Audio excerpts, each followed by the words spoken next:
मंडी house की इस पावन धरा पर अपने रथ से उतरकर मैंने अपने कदम रखे ही थे कि मेरे सामने आया यज्ञेश। यज्ञेश कई दिनों से आ नहीं रहा था क्योंकि उसको हुए थे लूज मोशन, और लूज मोशन का नाम लेते ही मेरे सामने आया शिवाय। शिवाय ने फिर एक ऐसी बात कह दी जिसकी वजह से मेरे को फिर से लूज मोशन याद आ गए, क्योंकि भाई वो उसने मेरे को चैलेंज कर दिया था बैडमिंटन में। तो फिर मैंने भी उसको कह दिया आ देखें जरा किसमें है कितना दम। फिर उसके बाद मैंने अपना बैडमिंटन उठाया और मैं चला गया शिवाय की ही टीम में। उसके बाद मुझे पता चला कि शिवाय ने तो मेरे ही दम पर दूसरे लोगों को चैलेंज कर दिया था बैडमिंटन में। और तब तक क्रीड़ा स्थल में आ चुके थे नीरज भाई, जो मेरे सबसे बड़े प्रतिद्वंदी हैं। इन्होंने जुम्बा क्लासेस शुरू कर दी थी, लेकिन उसके बाद भी कुछ नहीं हुआ। इनका पहला फाउल हुआ पहली ही बार में। और ये क्या, मनुष्यों की एक बड़ी मेजोरिटी ने हमारे एम्पायर को निकालकर साइड कर दिया। और तब तक मैं क्या देखता हूं कि आज फिर एक बार कर्ण को इस रणभूमि में अपमानित किया गया दीपक भाई द्वारा। कर्ण अपने अपमान का प्रतिशोध ले या न ले, पर उस पर हुए अत्याचार के खिलाफ मैंने आवाज उठाने की कोशिश की, पर दीपक भाई ने उस आवाज को दबा दिया।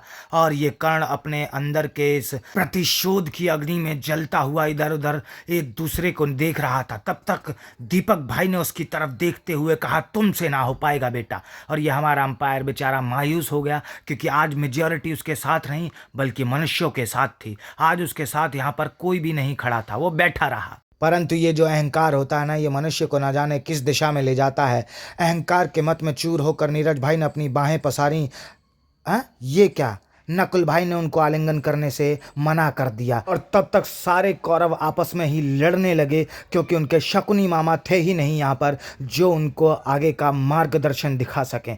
परंतु ये सब आखिर हो क्या रहा है? युधिष्ठिर ने जैसे ही इस बकचोदी को देखा, उसने अपने घुटने टेक दिए इन सभी के सामने। जाओ, मैं नहीं खेलता, तुम ही खेल लो, मैं तुमसे हाथ जोड़कर माफी मांगता हूँ। इस दृश्य को देखकर दुर्योधन की हंसी रुक ही नहीं रही थी, और मुझसे भी ये सब कुछ देखा नहीं गया। कितने निर्दयी हैं ये सभी। इनको युधिष्ठिर पर जरा सी भी दया नहीं आई। मुझसे नहीं देखा जाता, और मैं चुपचाप वहां से अपनी कुटिया की तरफ चल दिया। तभी मेरी नजर पड़ी और मेरे नेत्रों के सामने एक आश्चर्यजनक विचित्र सा दृश्य दिखाई दिया कि भाई ये हो क्या? ये सारे के सारे कौरव इसमें क्या हैं, क्या ढूंढ? ये लगता है उस जड़ी बूटी को ढूंढ रहे हैं जो ये गए थे समर वेकेशन में मनाली। वहां इन्हें इनके सारथी गोलू नामक व्यक्ति ने एक खास तरीके की जड़ी बूटी लाकर दी, जिसका सेवन करने से इन सभी के शरीर में एक ऐसी ताकत, एक ऐसी ऊर्जा का स्रोत जागा, जिससे कि इनको लगने लगा कि अपुनीची तो भगवान है। लेकिन ये सब उचित नहीं हो रहा था, ऐसा हमारे यूप्रेनिक भाई ने बताया। पर उसके बाद मुझे समझ आया कि नहीं, ये उस जड़ी बूटी नहीं बल्कि ये किसी और चीज़ को ढूंढ रहे थे, जो बाद में शायद किसी को मिली। नहीं मिली? कौन? अरे अरे, युधिष्ठिर भी यहाँ पर है। युधिष्ठिर, अरे अरे युधिष्ठिर, नहीं नहीं, लगता है युधिष्ठिर को किसी चीज़ का दौरा पड़ा है और उनकी दवाई यहाँ पर खो गई है। युधिष्ठिर हंसते रहे और बार बार एक ही इशारा करते रहे कि ढूंढो, कहाँ गई मेरी जड़ी बूटी, कहाँ गई मेरी औषधि। लेकिन उसके बाद में, अरे नहीं नहीं नहीं, ये ना ना नहीं, ये कुछ और है, कुछ और है भाई, कुछ और है, कुछ और ढूंढ रहे हैं ये लोग। कुछ तो है, कुछ तो है, कुछ तो है, कुछ तो है ये। और इन्होंने किस चीज का सेवन किया अभी अभी?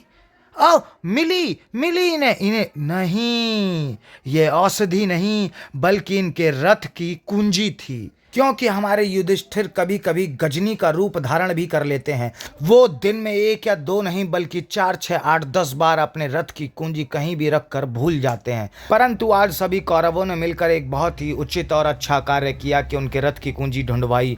लेकिन ये कौरव तो पागल हो चुका था, जो उनके इस मूर्खतापूर्ण कार्य पर हंस रहा था, नृत्य कर रहा था। और यहीं पर दीपक भाई ने मुझे चिप्स ऑफ़र किए, जिसको खाने के बाद मुझे अच्छा लगा। और मैंने उनको बोला कि ये कौरव मेरे पास क्या कर रहा है?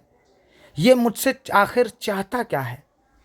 तब मुझे समझ आया कि ये मुझसे चाहता है कि इसको भूख लगी है बहुत ज़ोरों की, और इसके पास एक फूटी कौड़ी नहीं है। विनाश काले विपरीत बुद्धि, क्योंकि ये अपनी सारी कौड़ियाँ मदिरापान और नृत्य करने वाली नर्तकियों पर लुटा चुके थे। और दूसरी तरफ ढोलकपुर के राजा मकड़मानव ने इनको एक युद्ध में पराजय करके इनके पूरे राज्य पर अपना ही अधिकार जमा कर अपनी संपत्ति घोषित कर इन्हें इनके राज्य से बाहर निकाल फेंका था। मैंने इन्हें समझाते हुए कहा, देखो मित्र, मैं तुम्हारी किसी प्रकार की सहायता नहीं कर सकता। उचित होगा कि तुम महाराज युधिष्ठिर के पास जाकर उनसे किसी प्रकार की सहायता मांगो। तो युधिष्ठिर महाराज ने कहा, बिल्कुल सही बात है, आप मुझसे सलाह और सहायता मांग सकते हैं, परंतु ये किस प्रकार का व्यक्ति है जो गिड़गिड़ाने लगा मेरे समक्ष।